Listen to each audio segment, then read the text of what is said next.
వెళ్దాం. మీరు చెప్పినటువంటి అంశంలో ఈ ప్రభుత్వం శ్వేతపత్రం విడుదల చేయాలనేది సరైనటువంటి డిమాండ్. ఇది అనుకున్న ప్రభుత్వం కూడా విషయాలు ఏమైనా స్పందించలేమో చూద్దాం. మనం ఇంకొక అంశం ఏంటంటే ఇది కూడా రాజ్యాంగపరమైనటువంటి అంశమే. నిన్న హరీష్ రావు గారు గవర్నర్ గారి విషయంలో హాట్ కామెంట్ చేసినారు. గవర్నర్ గారు తన ప్రభుత్వం అంటూనే ప్రభుత్వానికి వెన్నుపోటు పొడుస్తా ఉన్నారు. అవసరం అనుకుంటే వాళ్ళు రాజకీయాల్లోకి రావచ్చు, బీజేపీలో చేరవచ్చు, సిద్దిపేటలోనే పోటీ చేయొచ్చు అని చెప్పి చాలా వ్యంగ్యంగా రకరకాల కామెంట్ చేసినారు ఆయన. అంటే గవర్నర్ వ్యవస్థను ఈ రకంగా అవమానపరచాల్సినటువంటి అవసరం ఉందా? ఇది శ్రీనివాస్ గారు ఒకసారి మీరు చెప్పండి. ఈ గవర్నర్ వ్యవస్థ పట్ల హరీష్ రావు గారు చేసినటువంటి కామెంట్స్ ను ఎట్లా తీసుకోవచ్చు శ్రీనివాస్ గారు? పాలనను వదిలిపెట్టి గవర్నర్ మీద పట్టడం ఇది సరైంది కాదండి. వీళ్ళకి గవర్నర్ ఏం చేస్తే వీళ్ళకి ఎందుకు?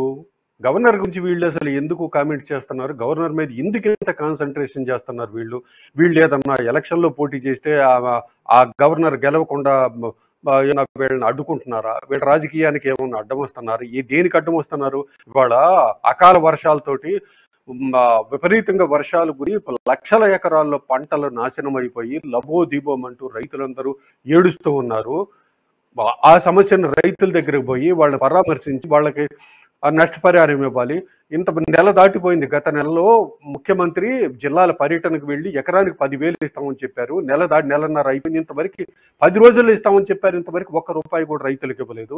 వాళ్ళు ఏడుస్తున్నారు. ఒక పక్క ఉద్యోగాలు నిరుద్యోగులు టీఎస్పీఎస్సీ వాళ్ళు సంవత్సరాల తరబడి వాళ్ళ జీవితాలు మొత్తం ఆ పరీక్షల కోసం దారపోసి వాళ్ళ పరీక్షలు రాస్తే ఆ పేపర్ లీక్ అయిపోయి వాళ్ళ జీవితం అగమ్యగోరం అయితే దాని మీద దృష్టి పెట్టరు. ప్రజా సమస్యల మీద ఒక పక్క వర్షాలు పడి మేమోళ్ళు పిల్లలు పడి కొట్టుకుపోతూ ఉంటే దాని మీద దృష్టి పెట్టరు. కుక్కలు గచ్చి పిల్లలు చచ్చిపోతే దాని మీద దృష్టి పెట్టరు. ఈ విధంగా ప్రజా సమస్యలను వదిలిపెట్టి గవర్నర్ మీద దృష్టి పెట్టండి. వీళ్ళు గవర్నర్ ఏం చేశారు? ఓకే, గవర్నర్ నచ్చలేదు, వదిలేసి గవర్నర్ గురించి గవర్నర్ వీళ్ళ ఓట్లు ఏమన్నా అడ్డుకుంటున్నా?